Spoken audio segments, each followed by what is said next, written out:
नमस्कार दोस्तों, आपका स्वागत है शेयर बाजार इनसाइड चैनल पर। चलिए आज के मार्केट अपडेट के जितने क्वार्टर फोर के रिजल्ट आ चुके हैं उसकी बात कर लेते हैं। सबसे पहले बात करूँ टाइटन्स, एसबीआई यानी कि स्टेट बैंक ऑफ इंडिया और MCX India multi commodity exchange, इन तीनों ही कंपनी का क्वार्टर फोर का रिजल्ट आ चुका है। सबसे पहले हम बात करें स्टेट बैंक ऑफ इंडिया, तो इनकी सेल्स देखें तो पिछले साल क्वार्टर फोर में थी 1,26,840 करोड़, जो इस साल क्वार्टर फोर में हो चुकी है 1,31,080 करोड़ रुपीज़। कंपनी की सेल्स में देखें ईयर ऑन ईयर बेस पर 3% प्लस की तेजी रही है एंड क्वार्टरली बेस पर देखें तो उसमें 0.53% की ही तेजी रही है। कंपनी का नेट प्रॉफिट देखें तो पिछले साल क्वार्टर फोर में था 20,379 करोड़, जो इस साल क्वार्टर फोर में हो चुका है 20,508 करोड़ रुपीज़। कंपनी के नेट प्रॉफिट में देखें तो ईयर ऑन ईयर बेस पर 0.63% की तेजी रही है एंड क्वार्टरली बेस पर देखें तो गिरावट रही है 7% प्लस की। कंपनी ने अपना डिविडेंड भी अनाउंस किया, करीब 17.5 रुपये 17.35 रुपीज़ का डिविडेंड भी अनाउंस किया। अगर आपके पास कंपनी का शेयर है तो आप डिविडेंड पाने के लिए एलिजिबल होंगे। और कंपनी का ग्रोस एनपीए देखें तो वो कम होता हुआ नज़र आ रहा है, जो कि कंपनी के लिए काफ़ी अच्छी बात है।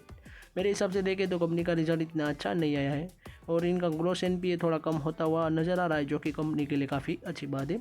अब देखते हैं कि आज के दिन कंपनी के स्टॉक प्राइस में या फिर मंडे के दिन कंपनी के स्टॉक प्राइस में क्या इसकी इम्पैक्ट होती है। नेक्स्ट बात करूँ टाइटन कंपनी लिमिटेड, तो इनका भी क्वार्टर फोर का रिजल्ट आ चुका है।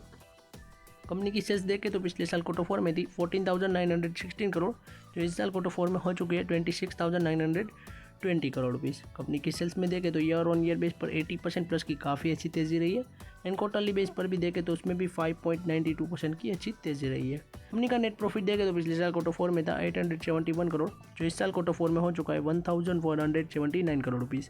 कंपनी के नेट प्रॉफिट में देखें तो ईयर ऑन ईयर बेस पर 35% प्लस की तेज़ी रही है एंड क्वार्टरली बेस पर देखें तो गिरावट रही है 29% के अराउंड की। कंपनी का result year on year base पर देखें तो काफ़ी शानदार आया है, क्योंकि सेल्स एंड नेट प्रॉफिट में काफ़ी अच्छी तेज़ी रही है ईयर ऑन ईयर बेस पर। इस वजह से देखें तो मेरे हिसाब से तो कंपनी का रिजल्ट शानदार है और इनके स्टॉक प्राइस में भी अच्छी इंपैक्ट हो सकती है। और कंपनी ने 15 रुपीज़ का डिविडेंड भी अनाउंस किया। अगर आपके पास कंपनी का शेयर है तो आप 15 रुपीज़ का डिविडेंड पाने के लिए भी एलिजिबल होंगे। इसकी रिकॉर्ड डेट अभी तक नहीं आई है, जो आएगी तो मैं आगे बता दूंगा। नेक्स्ट बात करूँ एमसीएक्स इंडिया, तो इनका भी क्वार्टर फोर का रिजल्ट देखें तो पिछले साल कंपनी की सेल्स थी क्वार्टर फोर में 291 करोड़, जो इस साल क्वार्टर फोर में हो चुकी है 889 करोड़ रुपीज़। कंपनी के नेट सेल्स में देखें तो ईयर ऑन ईयर बेस पर 200% प्लस की तेज़ी रही है एंड क्वार्टरली बेस पर देखें तो उसमें भी 33% प्लस की तेज़ी रही थी। कंपनी का नेट प्रॉफिट देखें तो पिछले साल क्वार्टर फोर में था 135 करोड़, जो इस साल क्वार्टर फोर में हो चुका है 530 करोड़ रुपीज़। कंपनी के नेट प्रॉफिट में देखें तो ईयर ऑन ईयर बेस पर 292% प्लस की तेज़ी रही है, जो कि काफ़ी अच्छी बात है, क्योंकि कंपनी की सेल्स एंड नेट प्रॉफिट की बात करें तो ईयर ऑन ईयर बेस पर दोनों में ही 200-300% की तेज़ी काफ़ी अच्छी बात है।